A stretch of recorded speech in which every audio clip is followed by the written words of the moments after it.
So, as mentioned before, Loomis octo-dentes is gone, leaving open the niche of benthic scavenger.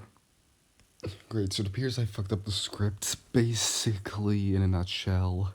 The next line is me talking about the new clay that evolves to fill the niche. I may have skipped a block of text, or I may have just badly written the script initially, I don't know. But it's far too late in production to change it, so awkwardly inserting a bit where I tell you unscripted what's happened. Okay, bye. And these new forms may convergently evolve similar features for the same lifestyle, for instance, large size to keep in heat and subcorrangiform locomotion.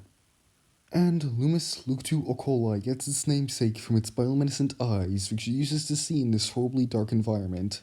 But this new clade might find a completely different solution to this problem that doesn't involve sight at all. They may evolve sound-sensitive hairs on the other side of their teeth to pick up on sound vibrations to find the general direction a carcass is in, and big eyes to figure out the details. I'll call this clade Totus circa dentes meos, or hairy teeth, as opposed to Calvitium circa dentes meos, or bald teeth. Also, for some reason, I wasn't fully confident in the name of the latter one, but if it's broken Latin, then that just means it's more distinct, so In the reefs, Colopilisae is gone, but Impetum forbus survived. The difference between the two, as in one surviving and the other dying, is Colopilisae has its entire breathing surface a good foot underground most of the time. Whereas Impetum forbus has multiple gills near the surface, so Colopilisae is particularly vulnerable to changes in the oxygen level compared to Impetum forbus. So, yeah, that's gone now, and in its place, new predators will evolve to fill the ecological niches of predators in the reefs around the Great Western landmass, and they may hunt in a very different way to how the reefs have traditionally been hunted in. Some of the local cecilivores may begin hunting smaller motel species before adapting to bigger ones. As they adapt to this lifestyle, Molluscs russuspecius may hide in reefs' crevices, waiting to lunge out at prey. While Brachium expandant natans may chase prey through the reefs, and Dim oculus mays may chase prey into the open water to be caught. I will refer to all of these organisms as the predatory reef-dwelling variants of whatever clade they're from, and around Para Britannia and Para Ireland, Impetum forbus simply survived and recovered, so no need to create new clades there. Further up in the pelagic zone, the main surviving motile animals are Dente membrana piscius, and so they will take up the niches of pelagic filter feeders and macropredators with their unique contingencies regarding their teeth. Okay, I admittedly wrote the last bit way back when Dente membrana piscius had a way more convoluted tooth setup, which I wasn't sure of, so I left this blank to deal with later. Well, now it's May 2022, and this is like 2 episodes from the newest released one, so, gotta deal with this now.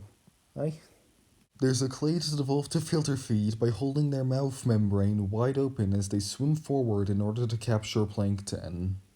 I'll call this clade Rete oris, or net mouth, as opposed to Capinentes oris, or capture mouth. And another clade adapted into large macropredators, unlike Tres nevis calvaria locus, which used its giant open teeth to stab into prey and let them bleed out and die before actually catching the prey. These forms may instead bite on and use suction pressure from their membrane to hold on like a parasite, ruining their prey's hydrodynamics and letting them get exhausted from trying to escape, before taking large chunky bites of their prey alive, the bleeding from these wounds killing them as they are consumed, or at least that's how they kill the filter feeders. Yeah, this is gonna be interesting to draw. Like, I just described the way some predators kill their prey in rather graphic detail, so that's gonna be fun to draw. No joke, I do seriously think it's gonna be interesting. They both catch Capientes oris by grabbing them and crushing them with the ends of their teeth. I'll call this clade Harana membrana dentes meos, or clinging membrane teeth, as opposed to Capere bucca, or capture jaw. Okay, so Lucky Otter here. I just finished recording the audio, and I'm just saying that after this video, there's gonna be a major slowdown in content. I want to get this out by the end of May, but in June for the first half of July, there may well be no episodes of Planet Emigin Natural History, because I'm gonna be working on a rather large project. It's basically the 1 year anniversary for Planet Emigin Natural History. Some stuff I've been promising to get out for a while, some other stuff to show personal progress, and just it's gonna be a relatively large event. So like, and I'm gonna have like the video's gonna be like it's gonna like have a premiere and all. It's gonna be all fancy, but it's gonna take some time, some serious time to work on the whole thing. There's some complicated shit to figure out. There's some headachy shit to figure out. So yeah, there's gonna be a major slowdown in content. Like think like how it was during winter of 2021, 2022, for until like the 1 year anniversary. So be ready for that.